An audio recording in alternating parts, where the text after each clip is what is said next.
Selamat malam, Shalom, para kekasih-kekasih Kristus dan para pemirsa di rumah. Salam damai sejahtera.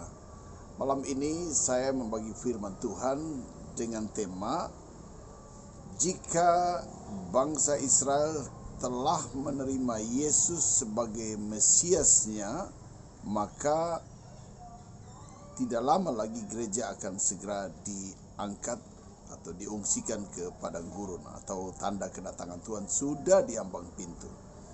Nah saudara, mari kita lihat firman Tuhan ini dari Yesaya pasal 55 ayat 6. Demikian bunyi firman Tuhan, carilah Tuhan selama ia berkenan ditemui, berserulah kepadanya selama ia dekat. Bapak, Ibu, sahabat-sahabat kekasih Kristus, firman ini, kitab Yesaya ini ditujukan kepada bangsa Israel pada waktu itu. Sebelum kedatangan Yesus, sebelum mata rohani mereka ditutupi, kesempatan untuk mereka bisa mendekat, mencari Allah nenek moyang mereka, Allahnya Abraham itu terbuka. Karena itu Yesaya mengingatkan mereka, karena apa? Nanti suatu saat pintu ini akan ditutup dan Tuhan hanya membuka satu jalan, yaitu Yesus Kristus. Karena itu Yesus berkata, tidak ada seorang pun datang kepada Bapa jika tidak melalui aku.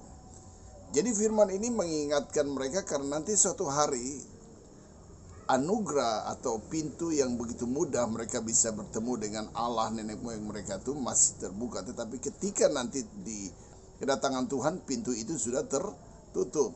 Nah, jadi kita melihat dari khotbah kemarin yang saya sampaikan tentang ada apa dengan bangsa Israel yang tidak dapat percaya kepada Yesus Kristus sebagai Mesias mereka. Nah saudara, sejak itu 700 tahun sebelum kedatangan Tuhan, Tuhan sudah mulai menutup mata rohani mereka, membuat mereka buta, supaya mereka nanti ketika Yesus datang, mereka tidak dapat mengenal Dia, karena tugas mereka adalah yang akan menyembelih anak domba yang untuk menyelamatkan dunia itu. Kita tahu Yesus anak domba Allah yang disediakan, dan siapa yang akan berani untuk menyembelih Dia, karena Dia bukan domba binatang, tapi itu Dia manusia dan Tuhan. Jika mereka kenal Dia dan mereka mempunyai ikatan batin dengan Dia, maka mereka tidak akan salibkan Dia dan keselamatan tidak sampai kepada bangsa-bangsa. Jadi kira-kira demikian, sehingga mari kita lihat masa di mana mereka dibutakan. Kalau era sejak Yesaya menyampaikan nubuat tentang mereka sebagai bangsa yang buta itu, sampai dengan kedatangan Tuhan Yesus itu 700 tahun. Kemudian dari Tuhan Yesus sampai hari ini kita sudah 2000 tahun. Jadi bukan waktu yang pendek, waktu yang cukup lama untuk Israel hidup dalam keadaan buta rohani, tidak mampu untuk bisa mengenal Yesus sebagai Tuhan. Kemarin saya jelaskan bahwa Tuhan bilang, tercengang-cenganglah dan penuh keheranan dengan bangsa Israel punya keadaan.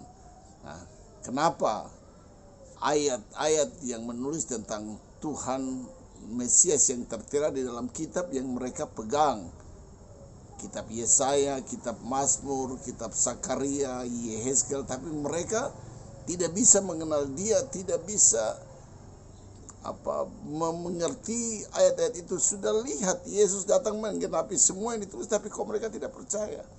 Nah, ini menjadi heran. Kenapa? Tuhanlah yang membuat mereka buta untuk tidak bisa mengenal, supaya rencana Tuhan itu terjadi. Nah saudara yang dikasihi Tuhan, 2000 tahun sejak Yesus sampai hari ini, Israel tetap dalam keadaan buta. Dan mereka menerjemahkan rencana Tuhan itu dengan ambisi manusianya, sehingga mereka karena tidak bisa dapat bertemu dengan Bapa, mereka tidak bisa bertemu dengan Allahnya mereka, Allah nenek moyang mereka Abraham, maka mereka menerjemahkan semua nubuat-nubuat yang ada itu, mereka menerjemahkan mereka sebagai bangsa pilihan yang mereka bawa dalam ranah politik untuk menjadikan bangsa mereka bangsa penguasa dunia ini. Dan mereka berusaha membangun mereka menjadi orang-orang terkaya di dunia dan orang-orang terpintar dan cerdas di dunia, sehingga teknologi begitu hebat di Israel, orang-orang Israel begitu pintar. Tapi kalau kita dengar kesaksian mereka yang sudah bertobat menerima Yesus, betapa keringnya hati bangsa Israel, betapa kosongnya mereka mencari Allah mereka tapi tidak bisa bertemu. Akhirnya mereka mengembangkan diri dengan berbagai pengetahuan untuk menjadi orang hebat. Dan salah satu ambisi terbesar daripada bangsa Israel adalah mendirikan Sionisme untuk menjadi penguasa tunggal dunia ini. Dan itulah yang kita dengar, adanya elit global di belakangnya, semua orang-orang berasal orang-orang terkaya dari bangsa Israel yang merencanakan mendirikan Bait Allah kembali dan membuat pusat pemerintahan dunia ini ada di sana, dan mereka ingin menguasai dunia untuk menunjukkan bahwa mereka adalah bangsa pilihan Allah. Jadi mereka menerjemahkan ini dibawa di dalam ambisi duniawinya. Nah, waktu Tuhan Yesus berada di dunia 2000 tahun yang lalu, itu kelihatan bahwa selalu mereka menangkapi kedatangan Tuhan itu sebagai Mesias yang akan mendirikan kerajaan dunia, ya, seperti zaman Salomo dan Daud. Ya, waktu Tuhan Yesus mau terangkat ke surga juga di Kisah Para Rasul, murid-murid itu juga bertanya, bolehkah engkau memulihkan kerajaan bagi Israel pada masa ini juga? Tuhan bilang, tidak perlu kamu tahu, sebab itu rahasia di tangan Bapa. Tapi kamu, apabila Roh Kudus turun ke atas kamu, kamu menjadi saksiku dari Yerusalem, Samaria, Yudea sampai ke ujung bumi. Jadi Tuhan tidak bicara tentang kerajaan yang pikiran orang Israel kedatangan dia untuk memulihkan kerajaan itu, kerajaan dunia, kerajaan Israel secara dunia. Dan mereka punya keluhan karena mereka hidup di bawah jajahan kekaisaran Roma, dan mereka berat di dalam membayar pajak. Jadi saudara, mereka dalam keadaan yang buta sejak 2000 tahun yang lalu, dan kita lihat perkembangan mereka hebat. Mereka jadi bangsa yang cerdas di dunia, siapa yang tidak mengakui mereka. Mereka punya teknologi persenjataan yang hebat sampai mereka menjadi negara keempat yang memiliki persenjataan di dunia yang ditakuti, disegani. Dan mereka punya teknologi-teknologi yang hebat yang mereka berikan kepada dunia untuk menjadi pengetahuan bagi banyak orang di dunia, karena mereka kering secara rohani. Jadi penolakan mereka terhadap Yesus karena memang Tuhan membuat mereka buta rohani. Nah, jadi ada masanya yang Tuhan tetapkan untuk bangsa Israel dibuka mata rohaninya. Kemarin telah saya jelaskan, tapi malam ini saya ulangi. Di Roma pasal 8 ayat 11 sampai dengan 25, disitulah Paulus menjelaskan tentang gunanya, fungsinya bangsa Israel harus menolak Yesus. Dari kelemahan-kelemahan bangsa Israel dalam tidak mengenal Yesus, menolak dia, itu menjadi kekayaan, membawa damai bagi dunia ini, membawa keselamatan bagi dunia ini. Dan mereka harus tinggal dalam keadaan seperti itu. Bahkan dibilang secara rahasia, sebagian dari mereka tentunya di akhir zaman adalah berkeras hati, tegar untuk tetap menolak Yesus, supaya menunggu jumlah dari bangsa-bangsa sudah masuk dalam keselamatan, barulah Israel diselamatkan. Jadi saudara, ketika Israel diselamatkan, itu adalah penginjilan sudah berakhir. Jumlah yang ditetapkan Tuhan untuk keselamatan sudah cukup, sudah penuh. Bahtera itu sudah penuh, maka mata rohani Israel dibuka.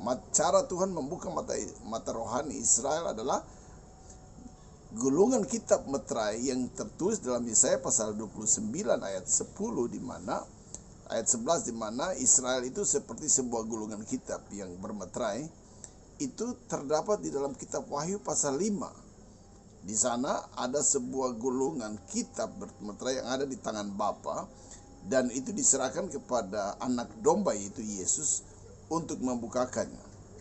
Nah, Wahyu pasal 6 maka meterai itu dibuka.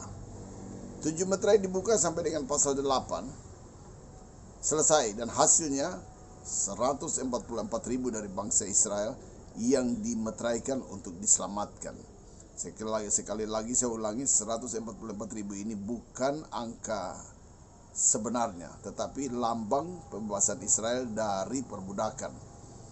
400 tahun bangsa Israel tinggal di Mesir dalam perbudakan. Dikali dengan 360 hari hitungan tahun bangsa Israel, maka jatuhnya 144.000.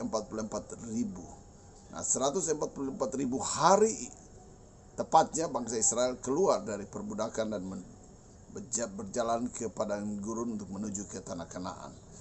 Jadi jumlah ini hanya lambang pembebasan daripada bangsa Israel, dibebaskan dari masa di mana dia tinggal dalam perbudakan dengan keadaan dunia. Karena itu kita melihat bangsa Israel sampai hari ini mereka masih memakai kitab Taurat. Bahkan mereka ada semacam rasa takut kepada bangsa-bangsa di dunia oleh karena berita Injil ini. Mereka takut membuka dan tidak mau membaca Injil karena mereka anggap Injil ini adalah menceritakan kebobrokan kejahatan bangsa Israel, yang mana mereka menyelipkan Yesus, orang yang benar, orang yang baik, tapi kok mereka menyelipkan dia. Jadi dari kesaksian mereka yang telah bertobat menerima Yesus, orang asli Yahudi Israel ini, mereka menceritakan keadaan iman orang Israel, keadaan kehidupan keagamaan mereka itu takut kepada bangsa-bangsa karena Injil ini merupakan cerita tentang kejahatan mereka. Karena itu mereka berusaha membangun sistem pertahanan untuk melindungi bangsa mereka daripada bangsa-bangsa.